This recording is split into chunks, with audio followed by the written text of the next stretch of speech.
Hey, friends. Hey, it's yours truly, Master Life Coach Trainer AJ Austin. I'm so excited to be here with you today, giving you tips for being a successful life coach. So, welcome to the Life Coach live stream where I share about my journey going from dealing with the divorce of a 5-year marriage, the death of my mom on the same day, dealing with homelessness, the downsizing of my corporate career, dropping out of college, dedicating myself to the last 7 years in the life coaching industry, and deciding, you know what? It's time to take control of my destiny. I would like to design a curriculum, find a dedicated website like thelifecoachquiz.com that I share with you all to help you if you're at a place where you're considering becoming a certified life coach. Find out how to take a story like what I just shared with you and share it with other people in a way that motivates them to do more, to be better in their own lives. You ready to do that?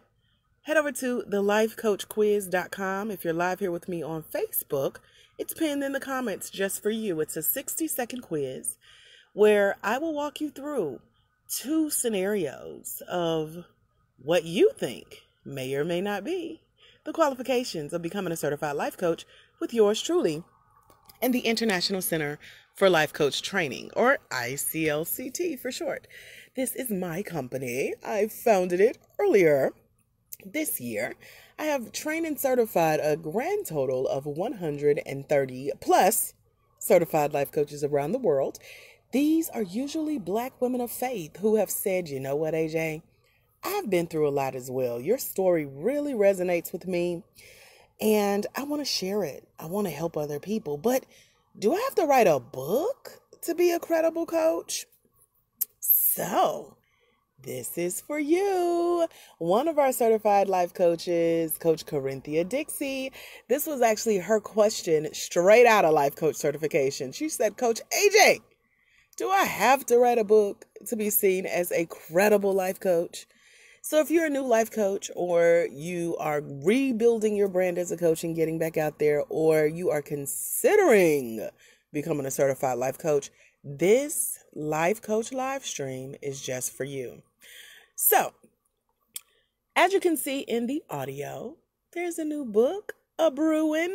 She'll be ready very soon. So make sure when you head to the lifecoachquiz.com, you enter your email address to get your results from the quiz and also to be on the community coaching email newsletter. I'm sharing tips about the upcoming book. This will be book number 16 or 17 for me. I lost count, but I promise I'll go back and add up all the books that I've written over the years. This is definitely my 3rd book as a coach for coaches. Okay. So the Life Coach Revisited talks about how you can become a certified, skilled, professionally trained, and qualified life coach that has a positive impact on whoever you choose to serve around the world, even if you don't want to write a book. Now, for some reason, writing books are my thing, okay? I did not really know what I was getting into, and once the bug hits you, you're kind of stuck with it. And so this is what I've been working on during the quarantine, if you will. I started earlier this year revamping a book that I released last year. I only released that book for about a month. I sold about 30 copies and made about $600, which was nice, extra gas money and lunch money, right?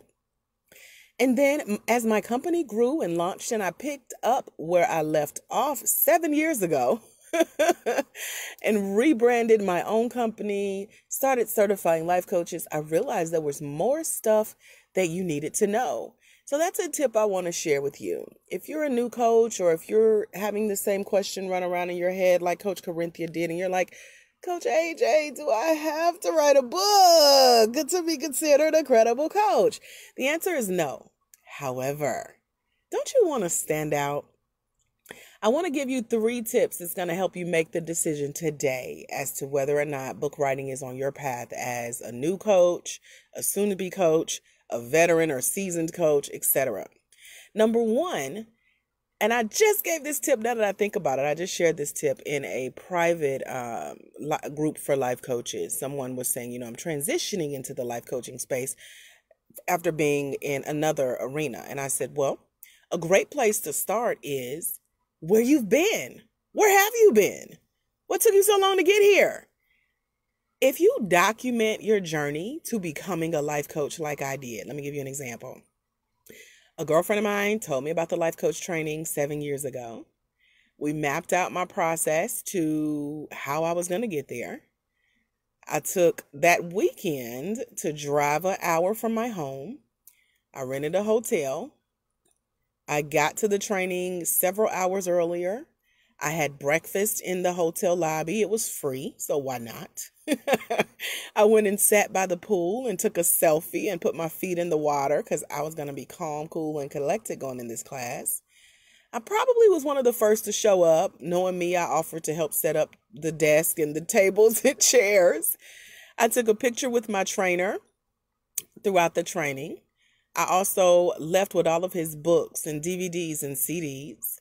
I also took some of my co-coaches to breakfast that morning because I had sold a product on my way to class. So I was already making money as a new coach coming into the training. You see how I remember that?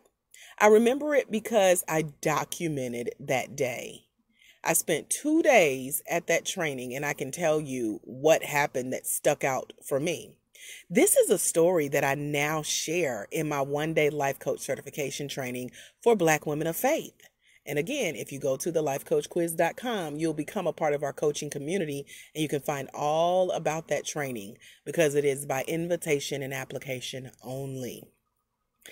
Now, that is tip number 1, for you to think through how you got interested. Where did the interest come from? When did you first hear the term life coach? When did someone first whisper in your ear, girl, you need to be a life coach? When did someone first tell you that you're a great listener, you ask great questions, and you should do this as a living and get paid for it? Think about that, because that's a great journey to document.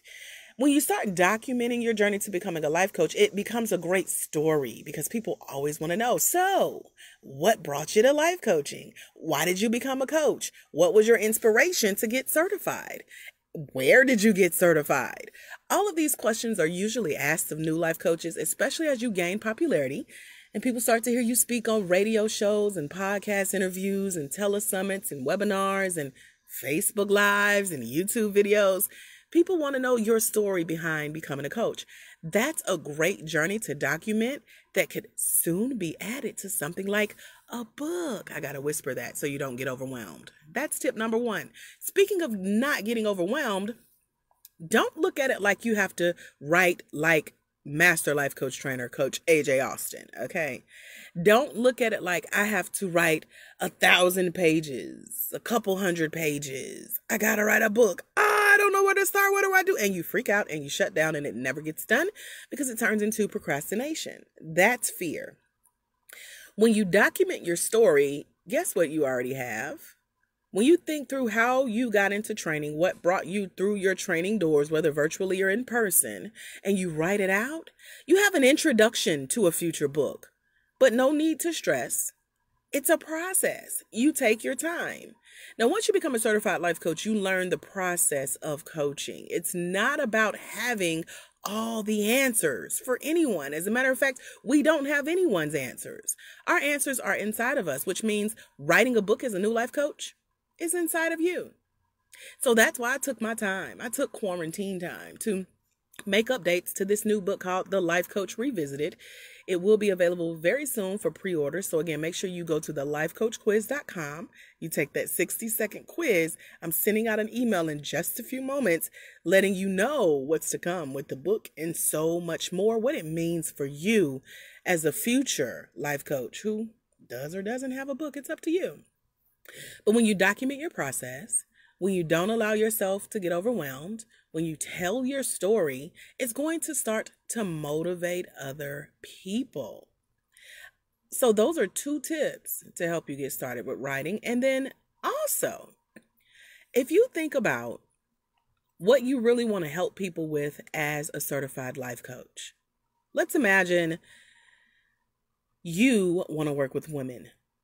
Not just any woman, but women who have been married and divorced. Not just any woman who's been married and divorced, but women who have been married and divorced and they grew up in a certain part of the country, or they are of a certain faith, or they are of a certain age, or they have a certain amount of children. You see where I'm going? We call that niching down or niching down, finding your target market. The reason that you have a passion to work with a specific target market or niche is because something in your story lines up with where they are currently in their life. When you pick a niche, a target market, or a specialization as a life coach, you start to favorite that part of the market that you know you can help and that your story resonates with. Guess what? The reason you want to help them, the reason your story resonates with them, is because you can add what you already know that will help them to your story of becoming a coach. And guess what you have? You have an introduction to a future book. But hey, I'm not here to inspire you to write a book, right? That's up to you. So I want to give this final tip for how you can make a decision if this is for you, if you want to write a book as a new coach, if writing a book as a future certified life coach is on your list, by imagining the people that you want to serve as a coach or that you have on your list to start working with specifically. And think of that perfect person. So for me, I serve Black women of faith. They're usually Christian women. They usually carry the title of minister, elder. I've had a couple of reverends go through my training. We have had couples who coach together. We have had bishops. Did I say pastors? They're usually some leadership title in their local church or community, pre-quarantine that is, right?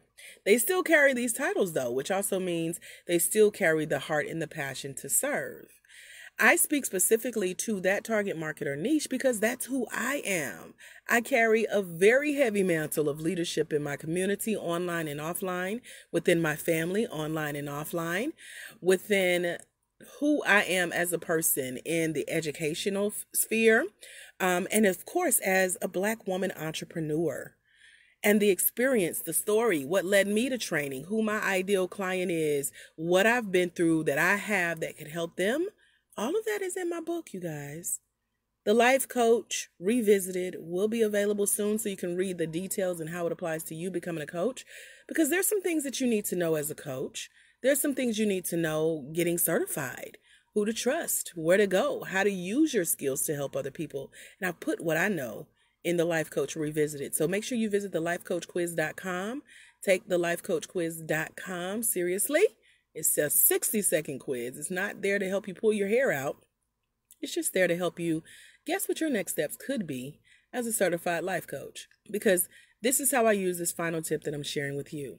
When you've used your story to becoming a coach, when you've thought through who you want to serve specifically and how you can help them and why you want to help them, and then you can take an idea of who your perfect person is that you want to help as a certified life coach, you're on your way to creating something as simple as an ebook, which is only a few pages versus a few hundred pages. You're on your way to creating something like a checklist or a worksheet or a tip sheet, because you've sat with your thoughts, you've listed out your ideas, you've pressed, and now you have a method, a system of what you've been through and how you can use it to help the people that you want to serve as a coach. That's how a really good book is birthed. Not rushed through, but really thought through, especially for new coaches. Because when a coach writes a book, we have to make sure that it's on brand with what we coach around, with how we help our clients, and of course, with how we make our money, meaning we extend the invitation for people to visit our website. Go to thelifecoachquiz.com, which, by the way, is in the Life Coach Revisited book. So all of this has to come together to show people who you are and how you stand out as a coach, how you can help them using your story, using your experience and your expertise, using what I call the E's of entrepreneurship: your education, your experience, your expertise, your enthusiasm, your enlightenment. The list goes on and on and on. But you, dear coach, you, dear future life coach, have all of these E's already as a future entrepreneur. So think through that process. Hopefully some tips that I've shared with you have helped you wonder, maybe even know now, if you're going to write a book as a new coach. This is specifically for coaches who are growing their business and wondering, Coach AJ, do I have to write a book to be seen as credible? Writing a book does build credibility. It does help you stand out. It does show people that you know what you're talking about. And it also is an example of patience, where you have sat with yourself, you've thought through your story, your experience, your expertise, and you've also taken the time to show people who you'll work with in the future how what you know and what you do as a newly certified life coach can help them in their life. Because that's all your coaching clients want to know. What's in it for me? Why should I care? How can you help me? I know it sounds self-centered. It is. We're all like that. But as a coach, specifically, your people are going to be paying you to be like that. So be prepared to tell them what's in it for them and how you can help them, because you're a coach with a book, or at least a book in the writing. Thank you guys so much for hanging out with me today. For today's Life Coach live stream, head over to the lifecoachquiz.com. It takes 60 seconds for you to hang out with me, to tell me if becoming a certified life coach is on your list of things to do this year. How are you going to make use of that knowledge, that expertise, your story? Think through that process. Let me know if you have questions by posting them in the comments below. I'm happy to come back and engage. Until we meet again, my friends, remember, when you impact one life, you impact generations. There's someone somewhere waiting on you, life coach, to walk in your destiny so they can walk into theirs. Because it's when you let your light shine, you give others permission to do the same. I am Master Life Coach Trainer, Coach Andrika J. Austin. I go by Coach AJ for short. Meet me over at thelifecoachquiz.com, and I'll see you soon. God bless. Bye, y'all.